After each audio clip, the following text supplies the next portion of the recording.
Aloha everyone, and thanks for joining us tonight. We just want to welcome all of you and say mahalo for attending Hawaiian Electric's first public meeting about our Waiau Repowering project. Tonight we're doing this meeting in a hybrid format, which is in person and also being streamed live on Facebook. Before we start, just a few housekeeping rules. Restrooms are located to my left and right of the door. We ask that there's no smoking or vaping on campus. And if there is any emergency, call 911 and you can head out to the parking lot. Other things, just to note, we're going to be sharing about our Waiau Repower project that was selected in the Stage 3 RFP.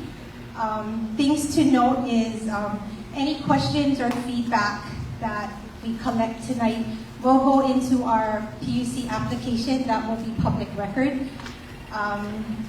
Let's see, there's going to be several ways that people can submit their questions. For people in person, if you want to come up to the mic, you can raise your hand and ask your question. We also have note cards where you can write, and there'll be runners collecting it, and Alani, our facilitator, will ask those questions. And people on Facebook Live can also put it in the chat box, or you can send it via email at pcdevelopment@hawaiianelectric.com. And before we start our presentation, I just wanted to do some introductions of our team. Tonight speaking will be our Mike DiCaprio, our Vice President of Power Supply. Our facilitator tonight will be Alani Apio from Kama'u LLC. And for other technical questions, we have Chanel Ooki from our Generation Project Development team, Jim Hayes from Planning Solutions, and some behind-the-scenes people are Rob Tanaka and Ricky Honma from Community Relations, Sharon Higa from Corporate Communications, and our Digital Communications team, which is Alyssa Okamura and Dan Kaneko. And my name is Michelle Chang from Community Relations. And with that, I'll turn it over to Mike to start our presentation.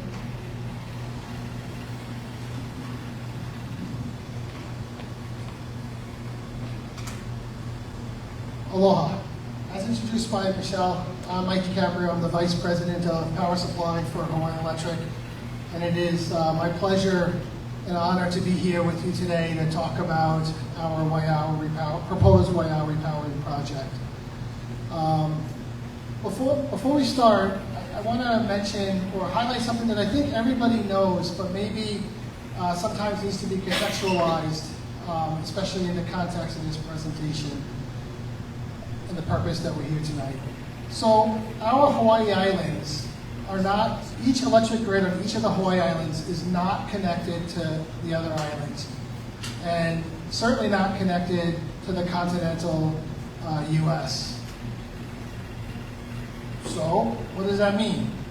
Well, I think we have an extra obligation for reliability that maybe other service areas don't have.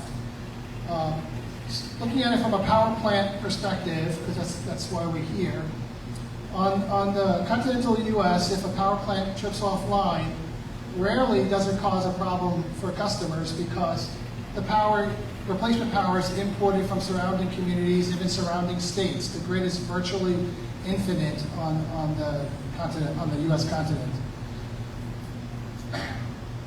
But here, we have to be able to handle the loss of a unit with other units that are already online and have other units in shutdown and reserve shutdown so that they could start and support customers when we have a problem at a power plant.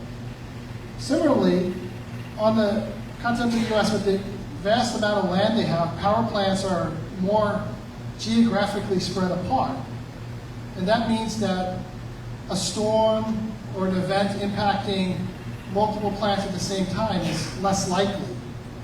Whereas in Hawaii, our plants are all located in really close geographic distances to each other, making them susceptible to the same storms.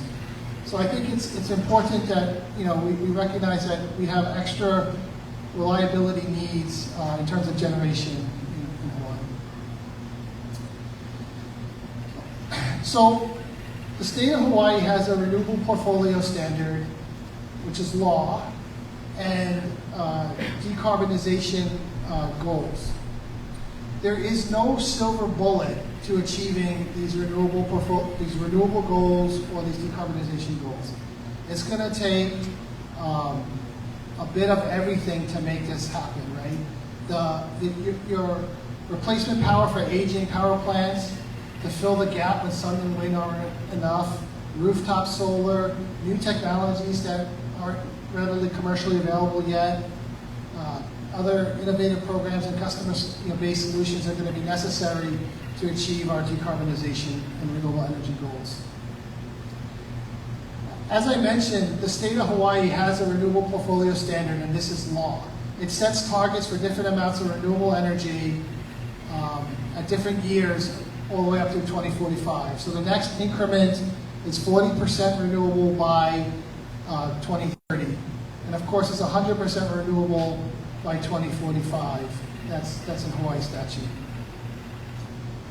So at the end of 2022, we've ended up at 32% renewable energy. Now, I would love to share with you 2023 data, but it's not available yet as our engineers and staff are calculating the year-end final results. That data needs to be validated and audited before it's released to the public. But we had a lot of successes and made a lot of progress in 2023 towards our renewable energy goals.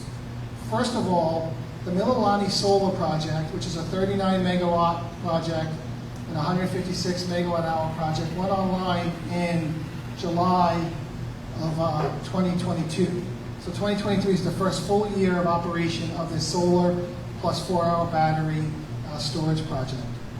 In addition to that, in January, another project went online, a 36 megawatt project we refer to as the Waiawa project. That project went online in January 2023. It's a 36 megawatt project with a 36 megawatt 4-hour battery. And the Kapolei Energy Storage Project went online in December of 2023, which is a large load-shifting battery. It provides 135 megawatts of load-shifting capability, take excess solar during the day and use it at night. And in addition to that, it has a 50 megawatt contingency battery to help handle system events. Additionally, we have been successful in subscribing over about 40 megawatts of capacity through our battery bonus program. So if you recall, if you're aware, if you're not aware, the battery bonus program is our program where the utility reimbursed customers to put batteries on their house, and in return the customers get, that battery will dispatch to the grid to support our peak loads. In early 2023, Hawaiian Electric issued a request for proposal for variable and firm renewable generation. I want to just take a step back for a second. I keep using the term variable and firm renewable generation.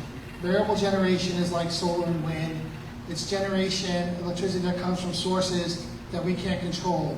You're going to get what you get from the sun at a particular point in time, and the wind's going to give you what it's going to give you at a point in time. Whereas firm is energy that I could dispatch 24 hours a day, 7 days a week, from offline to full load to support customer needs. So Hawaiian Electric issued this RFP for new variable and firm generation in early 2023, and projects were selected on December 1st. The company, Hawaiian Electric Company, released the list of projects that were selected on December 1st. It includes 3 new large solar plus storage projects and 4 firm renewable biodiesel-powered projects, one of them being the project that we're here to talk about today.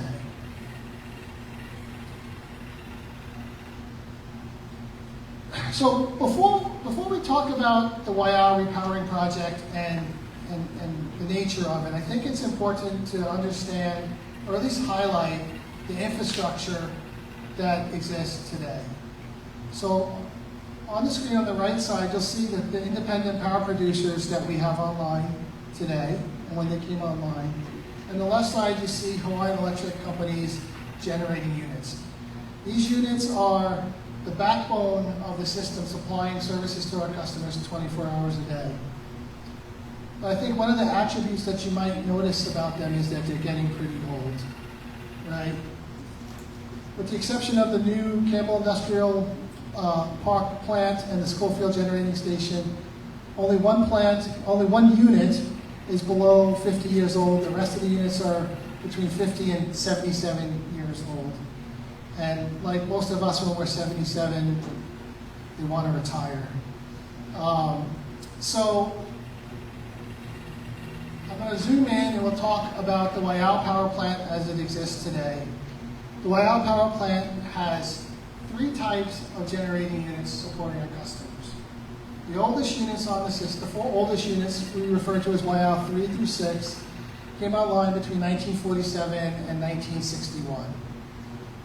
These plants are, these cycling units are units that start up and shut down to support our customers' needs on a daily basis. They're older, less efficient than the newer units. By cycling, I mean that they come online, maybe they start up 1 o'clock in the afternoon, 3 o'clock in the afternoon, and they run through the evening peak, and they shut down 9 o'clock, 10 o'clock, 11 o'clock at night on a typical day. Whereas Waiau 7 and 8 are newer, more efficient types of boilers. And they are online 24 hours a day, 7 days a week, unless they're offline for maintenance. They load follow though. They spend very little time at full load today, and they follow system demand. So as customer demand goes down, so does their outputs, but they don't cycle on and offline. I refer to Waiau 3 through 8 as steam units or boilers. I just want to kind of clarify what that is, right? So we have these large boilers, we inject fuel, we burn that fuel, creates heat, it heats makes steam, turns water into steam, we superheat that steam, and then that steam turns a steam turbine, which turns a generator and makes electricity. And lastly, at Waiau, we have 2 combustion turbines. Combustion turbines are like jet engines. They went online in 1973, and they're peaking units. Peaking meaning that we start them right when we need them before the peak. They have relatively short start times. We shut them off after the peak. Also, they're available when we have a generating unit trip or other contingency events on the system. We can start those 2 units relatively quickly compared to the other units, the cycling units, which take hours to start. Waiau has a long history in the Pearl City community. It has been serving Oahu for 86 years, with Waiau units 1 and 2 going online in 1938 and 1940. And both those units were operating during World War II. Both those units were impacted by the attack on Pearl Harbor. They shut down and started up numerous times throughout the attack.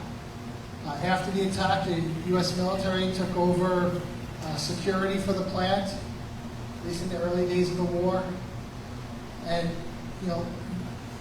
the plant was critical to supplying power to Oahu during World War II and powering the war efforts in the Pacific. Right? It was absolutely critical. These units were critical in keeping the lights on, but also supplying the military with the energy they needed to do their job. Those units retired in 1982 after 42 and 44 years old.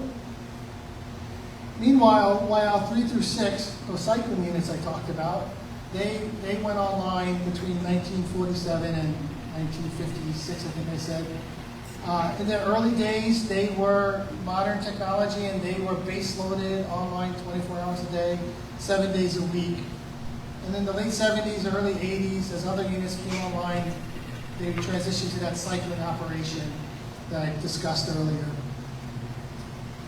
It's an interesting fact. I don't know that people will care about it as much as I do, but Waiau 5 and 6 are the most heavily cycled, meaning they start up and shut down more than any other plant like it in the United States. So by steam units, there's no other steam units in the United States that start up more than 220 times a year. The Waiau 5 and 6 do, and they've done it reliably for many decades. And then Waiau 7 and 8 are base-loaded units being online 24/7, less offline for maintenance. In the early days, they would spend more time at full load and come down to 3/4 or maybe a little less than that. Now, they spend very little time at full load, and they operate as low as 10 or 15% of their capacity. So this project, the Waiau Repowering Project, will take this historic plant of yesterday that transitioned to the modern generating units we have today. And I know I said they're aging, but they have been modernized. Their control systems, we've invested in them over the years. Their control systems have been upgraded. Various components in the plant have been upgraded, and they serve our customers well. But they don't have the attributes that we need for them to support the grid of the future, or the grid that we're transitioning to. And that's why we propose to repower the Waiau power plant with modern generators that will support the grid of the future for decades to come. So why now, though? Why this project? Why now? Well, the Waiau, first I want to start by saying that there's a lot of developers on the island that build solar and storage projects or other firm power plants, but it is only Hawaiian Electric that has the obligation to serve our company, to serve our customers 24 hours a day. Our customers need that 24-hour, 7-day-a-week reliability, and it's our obligation to provide it. So when we look at the RFP that was issued for new generation, and we think about what the grid needs, we need technologies that cannot run, that can sit there and not run for days, weeks if necessary, but when we need them to fill the gap for where wind and solar can't support it, these generators can start up within minutes and serve the customers' needs. Modernizing the grid, modernizing the generating units that support the grid will add to grid resiliency and grid reliability. And these units burning biodiesel will support our transition to 100% renewable generation by 2045. So I talked about characteristics of the generating units and how they don't meet the needs. There's a bunch of lines on the screen, and it's going to be hard to understand, so let me explain it. So I took the average load on the system for July, and I averaged them together for each of the years, 2008 to 2022. 2008, you can see we start the night at a low load. Let me back up for a second. This is only the fossil generating units. And in 2008, that's all there was fossil fuel generating units. So in 2008, the load starts at a low load at midnight. As houses cool off, air conditioning loads drop, and people are sleeping, the load drops. But it comes back early morning. By mid-morning, we have high loads, and we're supporting the customers. The customers wake up, they have their breakfast, they're cooking, making coffee, they go to work, offices are opening up, ACs are starting, and the loads come up, and they stay up all day long. All the way until people are done eating dinner, done showering, and then getting ready to go to sleep again, and that's when the loads start dropping. But in 2023, the bottom orange line, it's the same thing at midnight, and it's the same thing in the early morning. People are waking up, starting to use power, starting to cook, make their coffee, but then the sun comes up.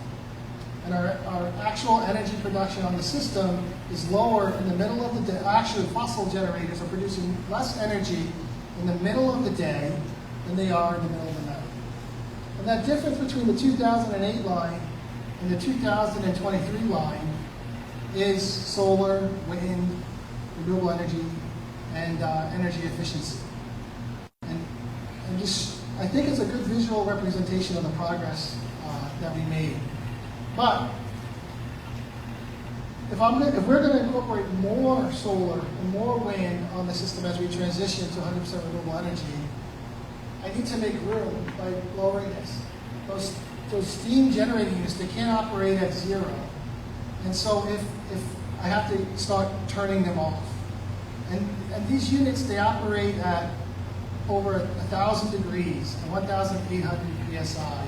And they're not well suited to do that kind of start up and shut down type of operations. So we need something that can.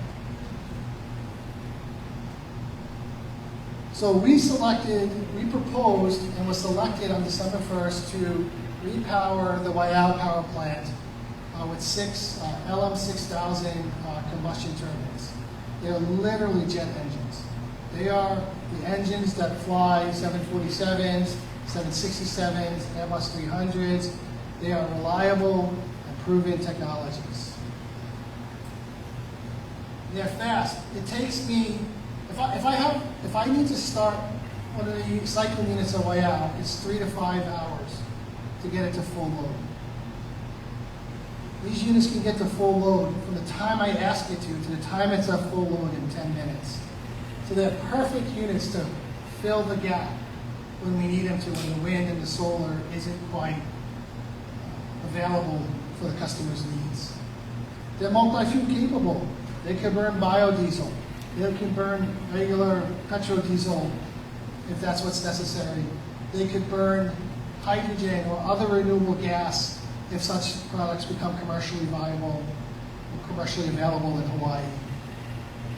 And they're Blackstar capable. So if we have, which we won't have, but if we have an island-wide blackout, these units will be there to support restoring power to customers much easier, much faster than the steam units they're replacing. So I think it's important to share with you the footprint that the change will leave at the Waiau Power Plant. So one picture is before, one picture is after. I think when you look at it, you might have trouble telling which is the before and which is the after picture. And that's by nature, right?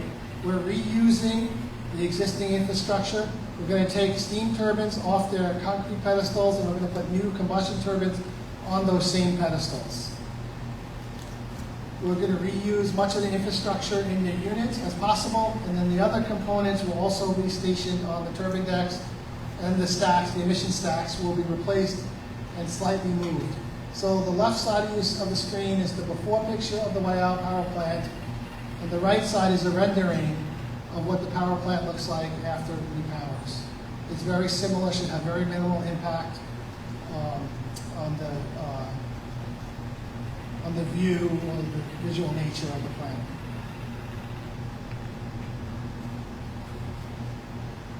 So I'm going to kind of change the conversation a little bit and talk about community benefits. In the early 2000s, West Oahu leaders and Hawaiian Electric kind of pioneered this concept of our community benefits package. At the time, we were trying to build the Campbell Industrial Park plant, and we worked with the West Oahu community leaders and came up with a benefits package to support the community as a give back, if you will. But every community, so in the Stage 3 RFP, the RFP that was awarded us this project, the community benefits package is required. But it's important that you know that the community has to decide on what that benefit package is. Hawaiian Electric cannot and will not tell the community what benefit they're going to receive from the project. So some of the examples, West Oahu, they set up air monitoring stations, certain emissions reports, water monitoring outside the Kahi power plant. Those are examples, but that doesn't have to be what Pearl City chooses. So in the Stage 3 RFP, it requires a community benefit package of $3,000 per megawatt to the community per year. So after we submitted our bid, we started meeting with Pearl City community leaders, neighborhood boards, and other communities that were identified to try to start forming an advisory committee. And this advisory committee will decide how the community benefits package is distributed. But it will be up to the community. The Hawaiian Electric, the commitment, this project will result in, like I said, the community benefits package of $3,000 per megawatt. So that results in $253,000 a year in the early years of the project after the first increment of the project is in service. By the time the last increment, because the project will occur in 3 increments, When the last increment's in service in 2033, that community benefits package would be a little over $758,000 a year. And again, these benefits will continue for the 30-year life of the project. And so, you know, that's why we're here, right? We're here for, you know, one, to make the community aware of the community benefits package, but also to get community feedback on the project. And such feedback will be incorporated into our PUC application that will hopefully file in the first quarter of this year. I need to stress that the project has not been approved by the Public Utilities Commission at this time. That is the next step of the process. In fact, I think that's what we'll talk about. So we intend to submit an application to so the projects are selected, and then projects have to get approval from the commission.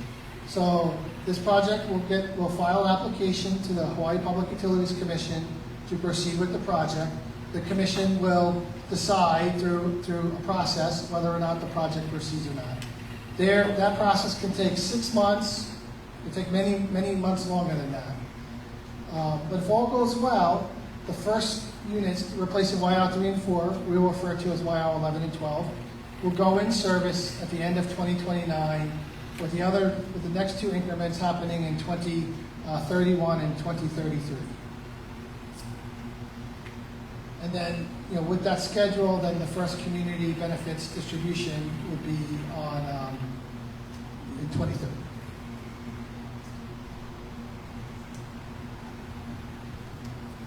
That concludes the formal parts of the presentation. We're available for questions and answers. Thank you. Thanks, Mike, for the presentation. So just to go over again how we'll be doing the Q&A, Alani will be facilitating. Anyone in person, you can raise your hand. We can bring the mic to you, or you can write questions on the index cards and someone will come around to collect them. We can accept questions via email at pcdevelopment@hawaiianelectric.com or in the chat box on Facebook Live. And with that, I'll turn it to Alani. Aloha, everybody. Thank you for coming out tonight. A couple of housekeeping things from me. I am here as the facilitator. I'm not here to be a spokesperson for Hawaiian Electric, which means that all questions are valid, all concerns are valid, and all statements are valid. What we're trying to do is to capture community sentiment, concerns, questions, ideas. The only thing that I ask is that everybody be above board in it and not do any personal attacks. Aside from that, everything is on the table. That being said, tonight's meeting is going to be part of the package that Hawaiian Electric puts into the PUC, the Public Utility Commission, which means that all of your folks' questions, comments, concerns, whatever you folks say, will be part of the record, including those who are participating online. If there are a multitude of the same questions, I'm going to try to bundle them together. If we run out of time, we promise you that staff from Hawaiian Electric will get back to you as long as we have your contact information that we can do that. So, relative to tonight's process, we've asked for you folks to limit your questions and comments and concerns to this project. If you have questions and concerns that are outside of the scope of the YL repowering, please let us know that. Please let our staff know that. And they will get back to you as they can. And if there is enough sentiment from the community that merits another community meeting about separate issues, so for example, if plenty of people wanted to talk about undergrounding, then Hawaiian Electric will work towards putting together a meeting to discuss those kind of community concerns. But because this is part of record for the PUC, we want to focus specifically on the Wayao repowering. So before I open it to the online, or there's already questions on the online, but you folks have showed up. So I'm going to open the floor to you folks. Ricky is in the back with a microphone. If you have a question, could you please state your name first and then give us the question or comment.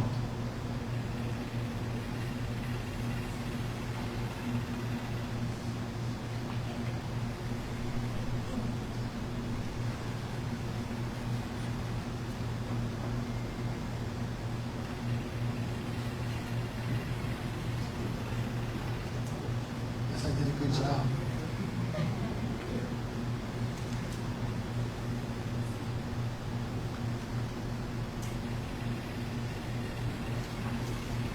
Aloha, I'm Leroy Chincio, business manager with IBEW Local 1260.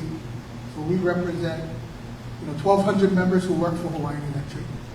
And we fully support this project.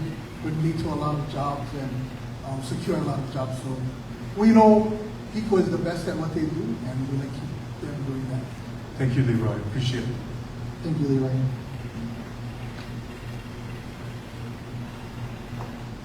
Rocky.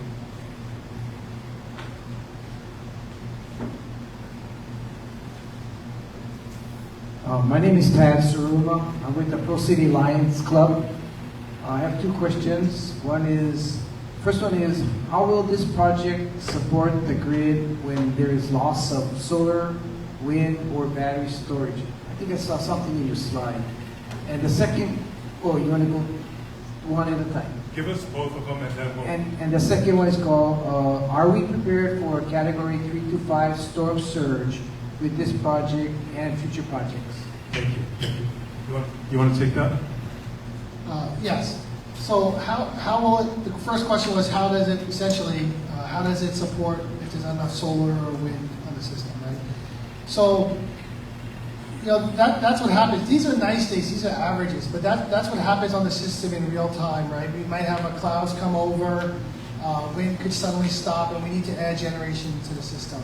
And that's what these plants have. That's why we selected them, this technology. They're fast starting and fast ramping. So coming online in 10 minutes, so the average cloud transition or wind transition is such a duration. These units can start with 0 megawatts on the system and add 253 megawatts to the system in 10 minutes. Now the system probably can't handle that kind of addition of generation that fast ramping. But that's their capability. We can do anything from 0 to 253 megawatts in 10 minutes and anything in between. So that's how it really helps support the variable nature of solar and wind. And then the second question was about storm surge, and is the project designed to handle storm surges and whatnot. So luckily Pearl Harbor is a protected harbor. It has less of a storm surge than other coastal areas on the island.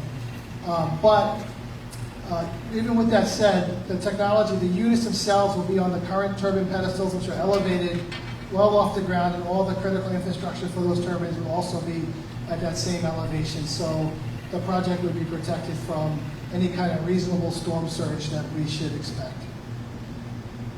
Thank you. Thank you. So I've got, from one of the audience members, I've got two questions. The first is, what is the remaining life of the buildings that will be left behind? Did you? Yeah, so just to clarify, so you're removing the existing turbines for the building and the infrastructure to be left behind. What is the remaining lifetime of that infrastructure? So as part of the project, some of the equipment and infrastructure will be removed and the plant will be made in a safe time. I don't have an exact answer for you in terms of how long the existing building and infrastructure will last, but the concrete turbine pedestals and the turbine decks and that area that the turbines will sit should last should outlast the turbines that we're putting on them. You want to ask your next question? Sure.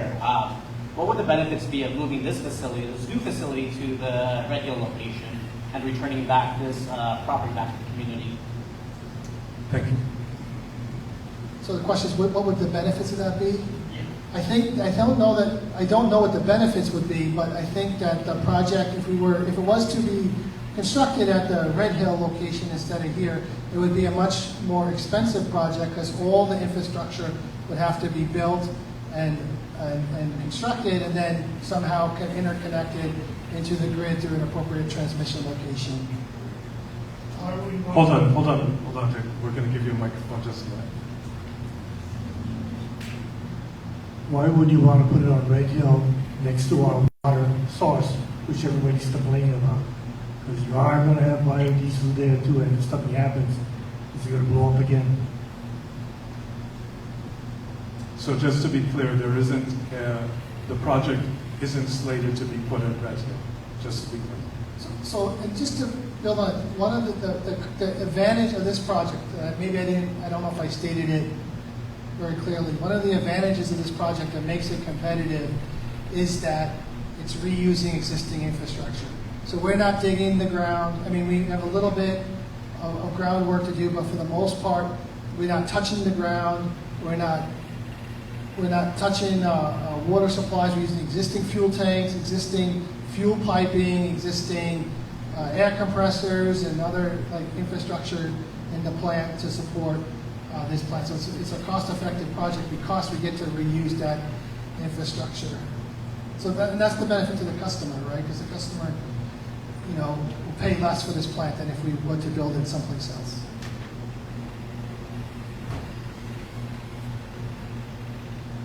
Hi, Larry Higa. I have a couple of questions. One of them is related to noise. Is it going to increase the noise level at that one-out plant? The second question, which is, what is the impact on the ratepayer?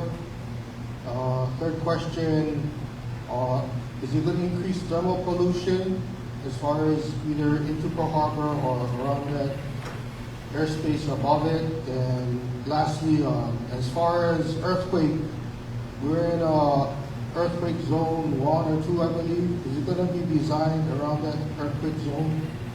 Thank you. What I heard from you are pollution, noise, earthquakes. What was the third?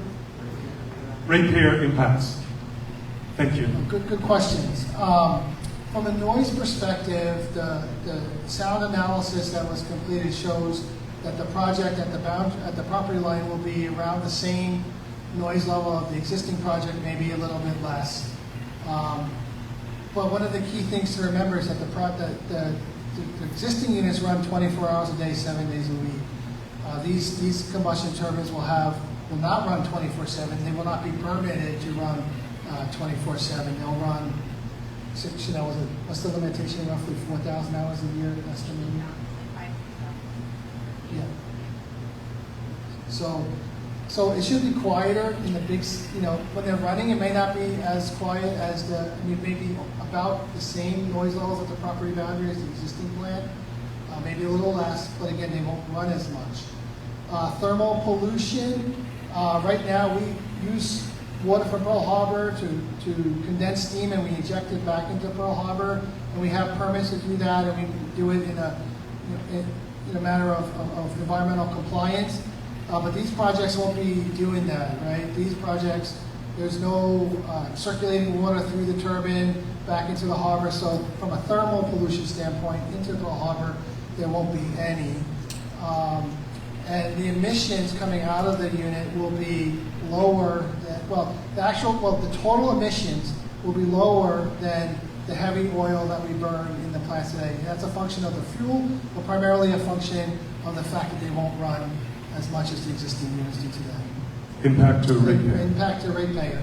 So we are finalizing the cost. So we don't know the impact of the ratepayer until the project is modeled with everything else that was awarded on December 1st.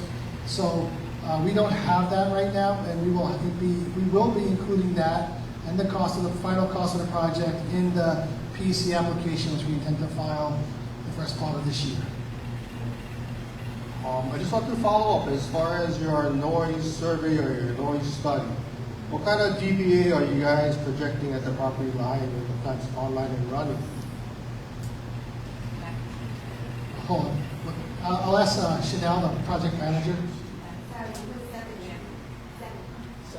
Sorry, 70 decibels maximum at the project line.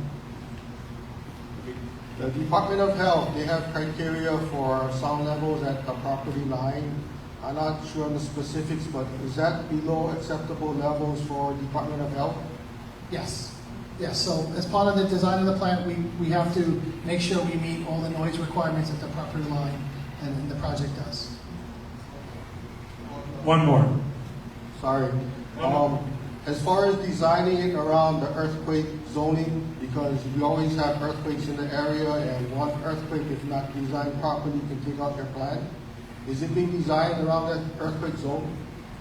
Yeah, so the earthquake analysis is part of the design of the plan, yes. Thank you. You had one. Yeah, just a quick Hold on. question. What was the, Hold on. Thank you. what's the life expectancy of the new turbines? Typical life expectancy of a turbine in general, these or others, is 30 to 35 years. Thank you. Other questions? Oh, okay, go here. Yeah. Yeah, I'm familiar with the LM 2600 because the Navy ship used it for power generation and propulsion. What is the reliability of the GE LM 6000? What is the So the result? LM6000 and the LM2500 are virtually the same engines. It's just the LM6000 is bigger. And GE constantly updates and modernizes the platform. But what did they advertise on 99 or 98% reliability? Is it 99, 98% what GE advertises? 99, 98% reliability. They have over 1,300 of these units in service around the world today. It's a workhorse of the modern generating fleet around the world. Power generation. For power generation, yes. Yes, Larry Gray, Chair of the Pearl City Neighborhood Board. As you go into the PUC, would you like to have an endorsement letter from the neighborhood boards? That's up to you. I think that would be valuable. I'm willing to help lead that initiative with the other neighborhood boards. If you want to jump on it. Just to be clear, thank you for that response. We're here simply to gather information. So you're offering that is a nice welcome. Well, you opened the door up for me when you said you got to go to the PUC. I want you to succeed. I want to set you up for success. So that letter will help. The second question. Appreciate that. Just want to make sure that it's clear that we're equanimous in this situation. Yeah. We're not seeking anything. Right. All we're seeking is input. If that makes sense? Yeah, I'm just leaning forward a little bit. Thank you. Appreciate We it. appreciate Okay. it. Thank you. The second item I have is really important. A few years back, the Pearl City Neighborhood Board drafted a resolution. We got it approved. You're bringing the right technology in, and I'm hoping you're going to have the cyber built into this, so our adversaries can't tap into it and shut it down. But the other important thing is we're going to have a top-of-the-line generator system in Waiau. But what I worry about is I worry about the adjacent community. We still have antiquated telephone lines and power cables going around, and our resolution had asked ECHO specifically to look at a way to harden our infrastructure for Pearl City. Waiau might have a very stable power system, all ours is underground.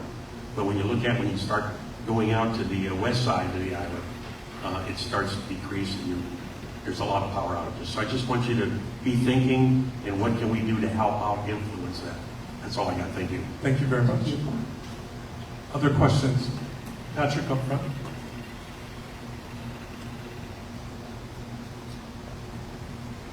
Hi, my name is Patrick. I just have a quick question, I guess. This is in relation to some of the gentleman's questions as far as hardening the grid or alternate locations of this project. And this might not necessarily be your cup of tea, but I guess with the current project slated to replace the existing generation is tied directly, from my understanding, into the main artery of the distribution network, which again kind of benefits the hardening of the system because you don't have to transmit this power from other lines to the main artery to distribute it. And maybe that's something that, again, just maybe a question that you can elaborate on to reinforce that with the gentleman as far as how this is being transmitted to the customers and the tie-in that's directly right behind the generation units to support all the customers' needs. Thank you. Yeah, so if I understand your point correctly, that's one of the big advantages is that these units will tie directly into the existing interconnection of existing units into the 138 kV transmission system. The exception of the first two units, they will tie into the existing interconnection into the 46 kV subtransmission system. The interconnection route from the generator to the switchyard is small. It's right there, and it exists today. And so that's a resilient, maintained substations, and that will continue with the construction and completion of this project. It'll be very resilient as far as the interconnection is concerned. Thank you. I'm going to read some, unless somebody's got a burning question, I'm going to read some from that are coming online. Okay. Is there any estimate for when the 2023 data for percent of energy generated through renewables will be available? Yeah, so our teams are gathering data, and some data is not available yet as we have to get data from our continuous emission monitoring systems and such. So typically the data for that I shared on this slide and the first slide, typically this data is released in early March, and I expect that would be the same for this year. Thank you, Mike. Okay, I'll keep going, and if somebody has something, raise their hand. I will try to keep my eye out to the audience.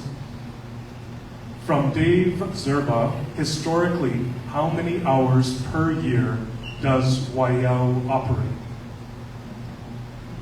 Well, I mean, there is our unit running at Waiau 24 hours a day, 7 days a week today. Waiau 7 and 8, they run 7,000 plus hours a year. They're only not running when they're offline for maintenance. Waiau 3 through 6 have anywhere from 2,000 to 4,000 hours a year of operation, and the combustion turbines have much less than that, 1 to 2,000 hours operation.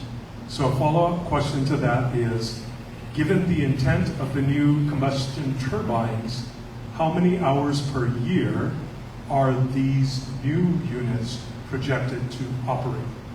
Well, they'll have a limitation. I think you said it was 18 combined hours of 18,000 hours. So we'll have a combined limitation of roughly 18,000 hours a year divided over the 6 generators. So if you divide that by 6, it's roughly 3,000 hours a year for each generator if you were to use it equally. Thank you. You got, okay, go ahead. Larry Hugo again. As far as the community endorsing this project, without knowing the impact on the ratepayer, for me personally, it's hard to endorse it because say we endorse it and after the fact we tell all the ratepayers by doing this upgrade, we're going to increase your rates by 30%. It's hard to stomach that because it's an unknown factor at this time. Is there a round number you guys know if it's going to be 5% more, 10% more? I don't have a round number, but I will say that we spend a lot of money on maintaining the existing infrastructure there, and that will be offset, right, with the new plant. So I think from a operations and maintenance expense, we will have lower operating and maintenance expenses. What the impact of the project total on the bills is, I cannot answer that at this time. That's a fair question. And Fair question. just to be clear, Hawaiian Electric is committed to coming back to the community periodically with updates. So at some point, that information is going to be very, very clear what the impact on the bill will be. But just to follow up, when they shut down the AES plant, I was not aware of the rate increase that was going to occur, but there was a rate increase, and I'm not sure if everybody was surprised or it's only me looking at my electric bill, but for people who are living paycheck to paycheck, when you get that kind of bump in utility costs, it's going to affect them. If I may, just to be clear, Hawaiian Electric did not shut down AES. That was mandated by the legislature. So they had tell me if I'm wrong or not. You want to elaborate? No, that's correct. AES was shut down by Hawaii state law, which required the cessation of the use of coal in the state of Hawaii.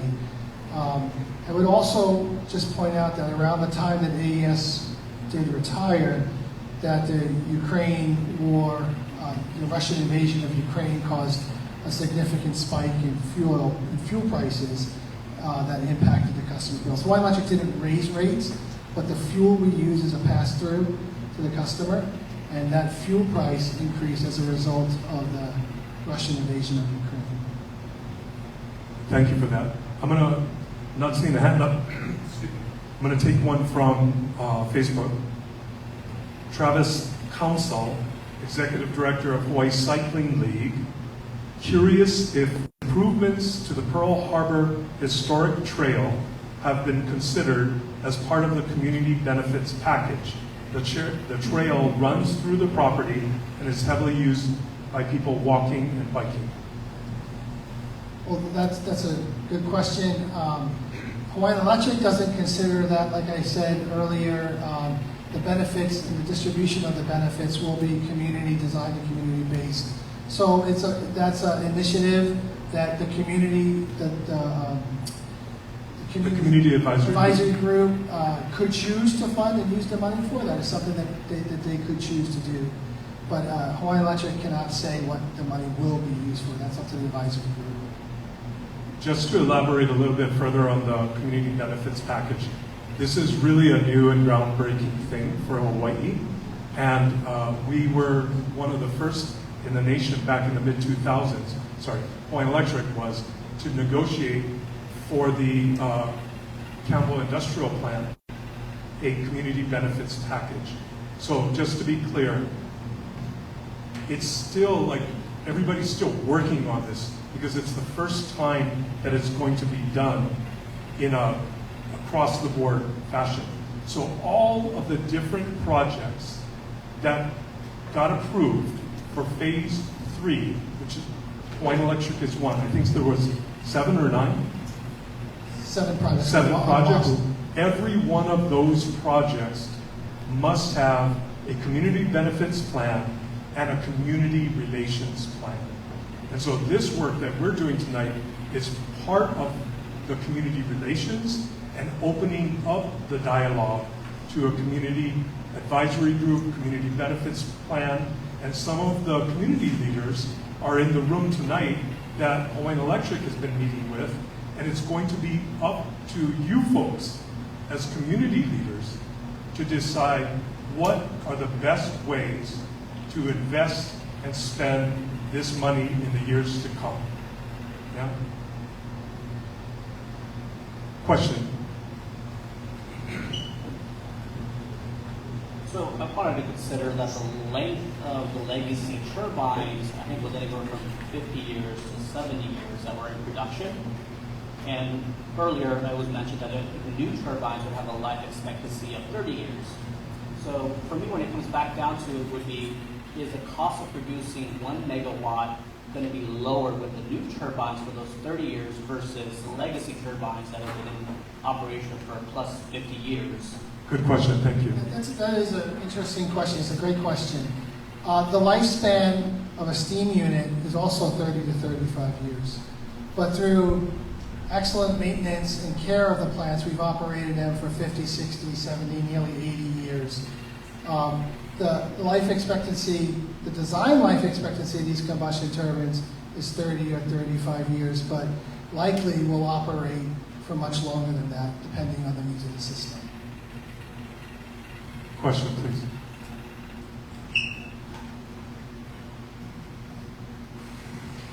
Aloha, I'm Andrea Diaz Machado from the community. My son went to the Hawaiian Immersion School here at Waiau. I live down the street.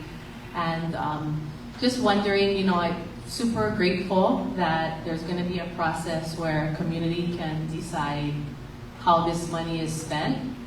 But I am wondering if HECO will commit to investing in the backbone support in order to get the data, in order to make an inclusive process that really engages community. in the process that's fair, that's objective, because that's going to take money, right? That's going to take resources. Could you elaborate a bit on what you mean by backbone support? So I mean like some kind of process where a firm is hired and that firm goes out and gets data, gets feedback from community, creates focus groups, that kind of stuff. I don't think we would want to use the money that is being generated for that. We would want to use that money to meet needs in the community. So, but being able to make sure that we are investing this money in what's needed in Waiau is gonna take resources and it's gonna take money. Thank you. So what I hear from you is essentially what if is Hawaiian Electric willing to invest in some of like the organizational structure is going to be needed to put together to allow the community and its leaders to have the best chance of success in understanding what the needs of the community are, bringing people together, and basically that organizational structure. Is that correct? Yeah. Got it. Thanks. Who would like to answer that? Hey, Andrea. So one of the things we... Hold on, get to the mic. Thanks, Andrea. Good question. So one of the things that we're doing is this community outreach. The idea is that we are going into the community. We are, taking names, taking notes, getting information, because we are collecting that information to share with the PLC advisory group, who is then going to help determine and guide us toward how this benefits will be spent in the community over the ensuing life of the project. So that is our intent. This is the first of what we hope are many other meetings to come, where we will gather community feedback. And of course, we do have the PC development at hawaiianelectric.com email address. People can write to us, they can provide us information.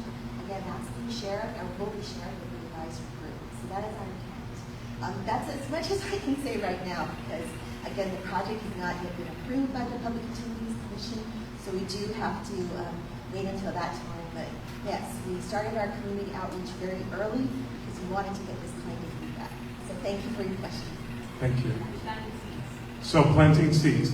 And again, a lot of this, it's an interesting situation because they got through the process of being selected, but none of the projects, I believe, have actually got PUC approval yet, right? So until PUC approval, then nobody can guarantee that their project's going to go through and that they will be generating the resources that will supply the money for the community benefits package. Mahalo. Questions? Okay. Oh. Okay. No. We got time. It's not. It's the last one. I'm not sure if you'd be able to answer this, but if you look at it in terms of megawatts produced by the legacy, bring it up. In terms of producing a megawatt using the legacy turbines, what would the new cost be, or the percentage that it would decrease? Would it stay the same? Would it increase with the new turbines that would be installed?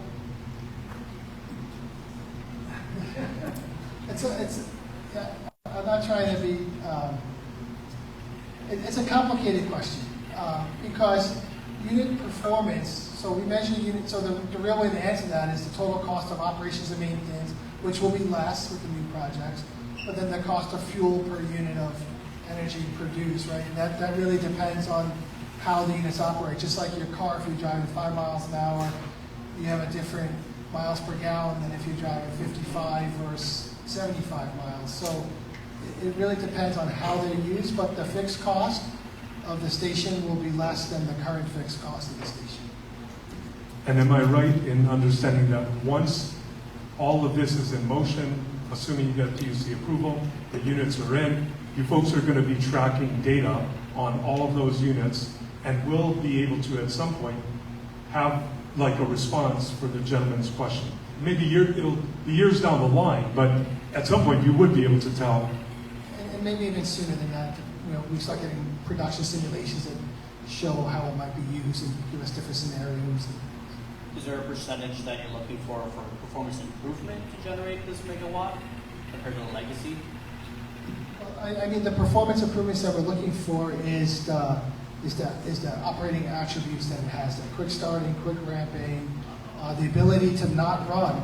Because again, I can't, with those existing units, I can't put more solar on and forcing this down with the existing steam units. So I need units that cannot run. And that is the beauty of the plant, is that these new units will not have to run. They can sit there for a week, a month, and then we need them, and 10 minutes later they're there.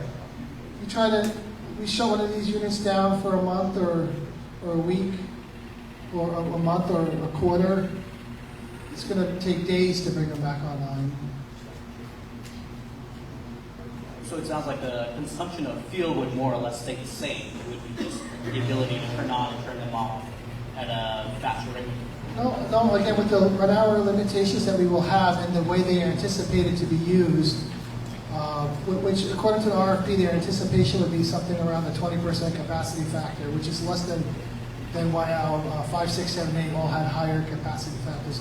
So I think the total fuel consumption in terms of gallons or barrels will be less. Okay. Do you have a percentage on that, or is there like a requirement of needs to meet a certain criteria? I do not, but it would be significant because some of those units run with 40, 50% capacity factors, and others a little higher than that. And these units are going to run with a 20 to 30% capacity factor. Thank you on that. There's a question behind you. As far as using these legacy generators, are there other areas in the mainland U.S. where the electrical power plants have used this same technology? You're talking about the legacy generators that are in use now? No, the new one. The new ones. Okay. The new turbines we're putting on? Yes. Yeah, they're used throughout the United States. There's over 1,300 of them in service in power generation throughout the world. Could you name a couple? Because I always like to Google already existing installations, because a lot of times they have feedback or comment as far as concerns that arise. Yeah, Do you want to take his name and get information? Yeah, we can get information back to you, but if you want to Google, you can Google the New York hydrogen test, where they burned hydrogen in one of these turbines at a 40-something percent. What would he look for? What's that? What would he look for if he Googles it? New York power hydrogen test or something along those lines. I forget which utility it was, but the... I was interested in if there are any existing power plants that use this new technology and how that was accepted in that community. So if you have locations where they were used, then I can go on and Google those locations and see if there are any concerns or any outcomes from that. I mean, concerns from the community. Correct. Oh, sorry about that. I think we're looking at like how they operate. My fault. Yeah, I don't know exactly. I know there's a lot of them. It's one of the most. It's kind of like one of the most. How about this? 'Cause that's an important. But we will get back to you. If we can get your contact information, they will find that information out for you and get it to you. Because that's important information. They don't have it right on hand, but let's get your contact information and get that information to you. And just so everybody knows, these kind of questions, when the answers come out, Hawaiian Electric will be putting it out on their website, and it'll be part of the response to the PUC. So this is information that everybody will share, not just the gentleman asking the question. It'll come out to everybody. But we just don't have everything right now. Yes. Is there a hot spare for the turbine, the new turbine, if it comes, if you have one? If it for some reason fails, it becomes unusable, do you have a hot spare, or how long will it take to, do you think it will take to replace it? So that how long it would take would depend on the failure, obviously. Yeah. But we do not have a spare engine as part of this project, because the consideration that we made was that we have 6 engines, so we basically have Right. installed spares Right. and redundancy built into the project. Okay. Thank you. Thank you. There's a question from online, and it is, will the funding for the Waiau Repower project be through bonds or borrowing? That's an interesting question. So we intend to fund the project through the normal course of utility financing. We are seeking to work with the Department of Energy for some programs under the Infrastructure Investment Jobs Act, specifically the Energy Infrastructure Investment, looking for some, where we will be applying for some loans from the Department of Energy, but other than that, it'll be through the normal course of utility financing. Thank you. Okay, I've got some from online. First question, if the goal is to have 100% renewable generation by 2045, are these turbines using renewable fuels? Yes, the RFP we responded to was for firm renewable energy. These turbines will burn biodiesel unless otherwise stipulated in the regulatory process. But certainly by 2045, they would be burning biodiesel, if not from day one. And they also, as I mentioned earlier, also capable of burning hydrogen or other renewable gases should they become commercially available. Thank you. Second question, when the 3 phases are complete, what percentage of energy generation will be produced by solar/wind?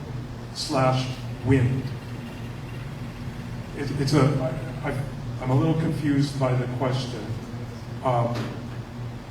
I think they're asking, and to the questionnaire online, I'm sorry if I'm not getting this right. I think what they're asking is, when these 3 phases are in, when the entirety of the project is in, how does that impact solar and wind production?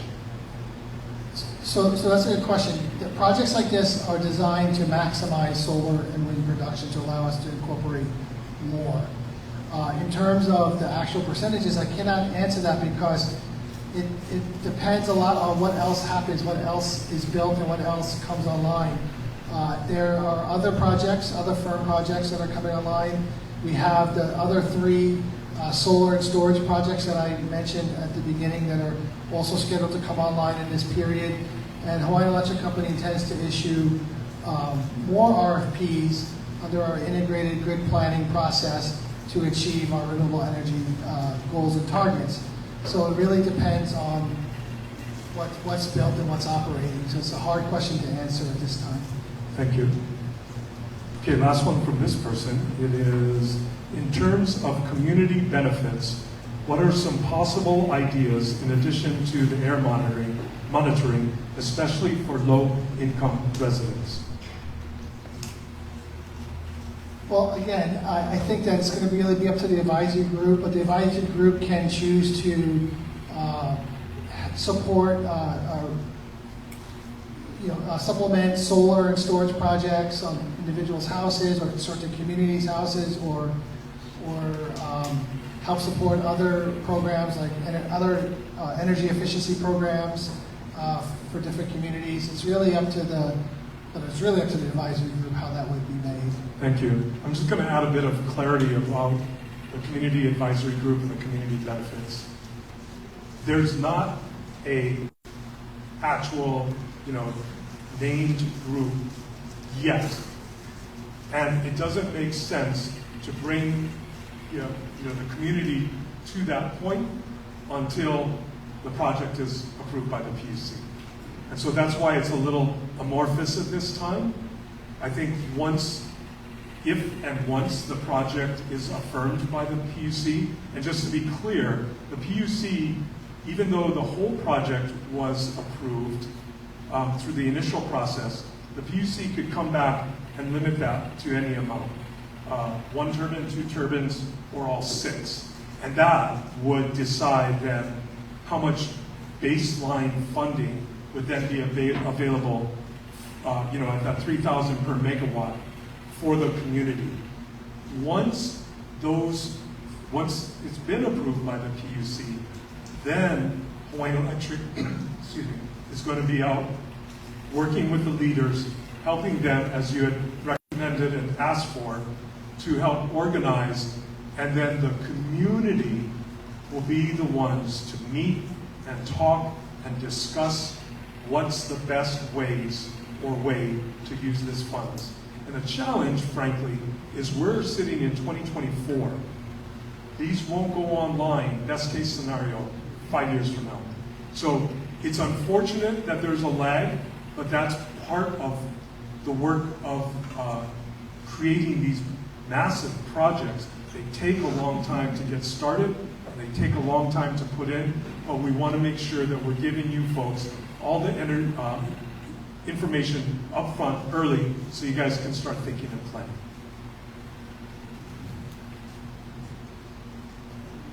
Oh, sorry, I just wanted to follow up. As far as the impact on the ratepayer, when you guys do your calculations and you figure out what percentage is going to be, is that something you guys are going to publish in the paper, post online, on the news? Because I'm sure I don't catch everything going on in the state, but I'm just wondering when would that be coming out roughly?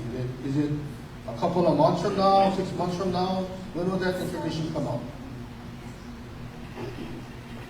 So what we would recommend is if you have access to the internet, if you do, can you go to our hawaiianelectric.com/Waiau That is our project website, and that's where we're going to have the most updated information about the project. And any of you can go onto that website right now. It's available to you. It has our community outreach and engagement plan. It has a summary of the project. It has other details. But the bill impact information is not yet available until the filing. But it will be there.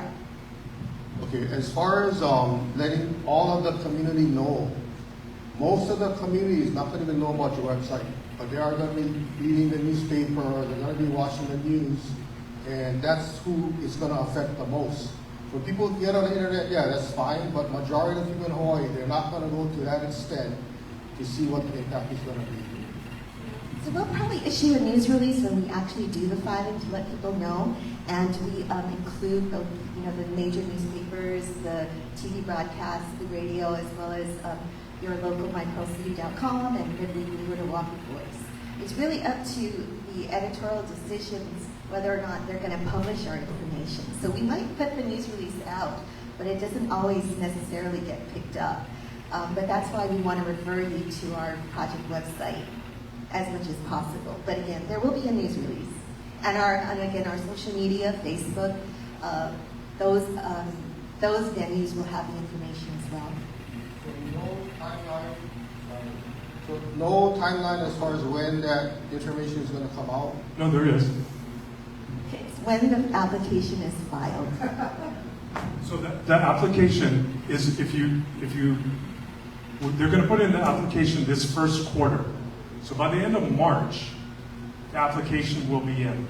And the numbers that you're looking for will be in by then. All things, going well. In other words, they still have to put the application in, but once that application is in, all of those kind of numbers will be available. So it's not. Yeah. And what Sharon's saying is once we file that application, once that application is officially filed, there's a press release that accompanies that filing, and those questions and those the cost of the project, the impact on bills is typically in that press release as well. So it's a matter of whether the media picks it up and reports it, but they typically report on things that impact customer bills. I have a question for following up on yours. Hold on, I have a question for the Hawaiian Electric staff. Is there a email list that you folks have that you send out information to? Okay, so, sir, if you sign up on the website, then you will get that information sent to your email when they have it coming out. And then just to follow up, tell me if I'm wrong or not, but the application is their submission, Hawaiian Electric's, for this project to the Public Utility Commission. That is not an automatic accept. And so at that point, there's a process that the PUC goes through, which also includes public testimony. So if at some point down the line, you look at what Hawaiian Electric or any of the other providers, project winners are suggesting, you don't like it, you will have an opportunity to voice your concerns. Yeah, as far as myself, I'm more concerned with the overall community getting the right information. Because I can go on the internet, I can do all that stuff, but majority of the community, if it's not in the news release, it's not in the paper, they're not going to know about it. Fair. Do you have any suggestions for Hawaiian Electric on how they could get the information out? And this is important. They don't control the media, so they can send news releases out to the paper and to the news stations, and they do. But that doesn't mean that the media will actually pick it up and cover it. If I'm not mistaken, you could buy part of the page in the newspaper and just give everybody that information. Fair. Yep. That way the general public can see it. Fair. Or you could get an interview on one of the news stations and talk about it. Thank you. Thank you. Appreciate that. Sorry, I'm not sure if you guys perceive. No. Thank you. Good That's point. good feedback, thank you. Thank you.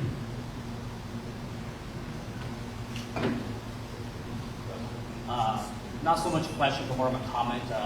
Start off by thank you guys, and I think the project's great. From what I'm hearing about the new turbines being able to use biodiesel, being able to potentially use hydrogen. I think there's a lot of exciting technology that's there. I think it's a very exciting project. But my comment was more regarding to the community benefit. I think for me it would be, would you guys be able to challenge yourselves and include high school students in this program somehow? Like letting them see what it looks like to bring an idea from Good idea point. all the way to it being built in reality. Because a lot of these students are going to be graduating, can spark something for them to be enrolled in electrical engineering, construction, and all that. Great So question. that was my comment. Appreciate you guys. No, so we are definitely taking consideration into education. Whatever the community in Pearl City is looking for, we want to hear it so we can bring it to the table. It'll be under consideration. There's education, there could be homeless, low income. We want to hear all of that so that we have a robust package that we can deliver to the community. So please, we welcome your feedback. We do have some DOE people here, I think, as well. So, if you know of anyone, share the information. We've got our website, we've got our email. We want to hear from you. It's about what the community wants. Thank you. Good suggestion. Any other onlines? Any other questions? Ideas? Concerns?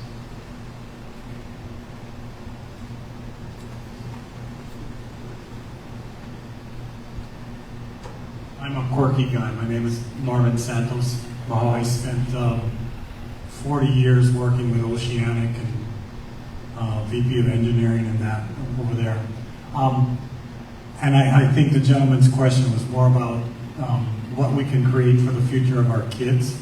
So educating the students now as to what classes they should take to be a part of this development is good, because when I was asked, when COVID broke out and we were talking about telecommuting workers, I went to the governor's office and they asked me, what can we do to create telecommuting? And I said, you missed the boat, because we didn't educate the children. They were too busy about surfing and doing everything else, and to learn what good careers could be provided through telecommuting, because we already had the pathway. So my comment, and an ancillary business, because I know there's only so much French fry oil that we can reuse for biodiesel. Is there a thought that biodiesel generation could be a part of this project to create more jobs, and also not have the shipping costs of bringing that kind of fuel to and from Hawaii, because that means we are locally grown and homogeneous. So your question is relative to the potential for local grown biodiesel, what's the status? Yes. So Hawaiian Electric isn't in the fuel manufacturing business, but we do currently burn biodiesel at our Schofield Generating Station on the North Shore, in Central Oahu, on the Schofield Barracks base. That biodiesel is largely locally produced. I think it's all locally produced. I think sometimes when we have high-end consumption, they have to import yellow grease or something to support their production. But today the biodiesel is mostly locally produced, and I know that the Pacific Biodiesel and other organizations are looking at sourcing and creating the ability to produce more biodiesel locally. Thank you for that. Other questions? Other ideas, comments? We have the room for a while, but I'm never an advocate for a longer meeting than is necessary. Question over here.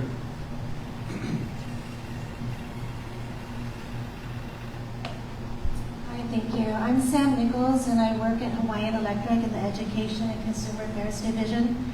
And we are constantly working with the DOE. We have an energy pathway that's set up for high school kids to teach them the different careers that they can take within the energy field. And the students pick the pathway, and they're in that pathway for 3 to 4 years. So we were there. We're doing it. We're helping the education.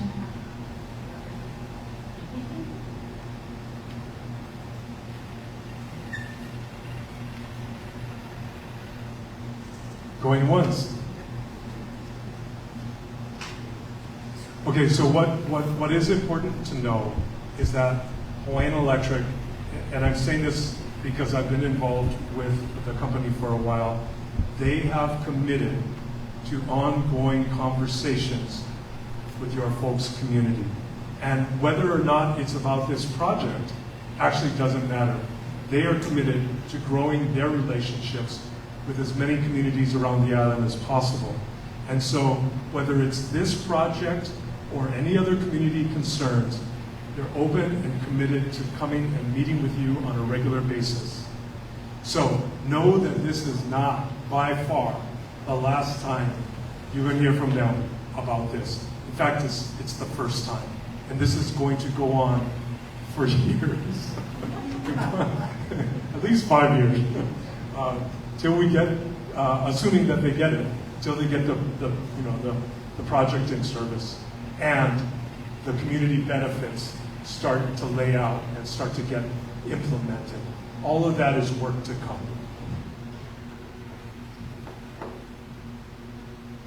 Well, I'm going to call it then. Last chance? Okay. We want to sincerely, on behalf of the company, Hawaiian Electric, thank you for coming, thank you for participating. I can say as a community member myself, I grew up at Ewa Beach, live Kailua now. A democratic society does not function optimally unless all of us get involved. And recognizing how hard it is to make a living in Hawaii, your folks coming out tonight is really important, and we are sincerely thankful for it. You want to say anything? Yeah, just thank you for being open-minded and listening to our proposed project. It was a pleasure talking with you and answering questions. And again, please feel free to reach out if there's more comments or questions. But it's been a pleasure, and I thank you very much. I look forward to meeting with all of you again in the future. Aloha.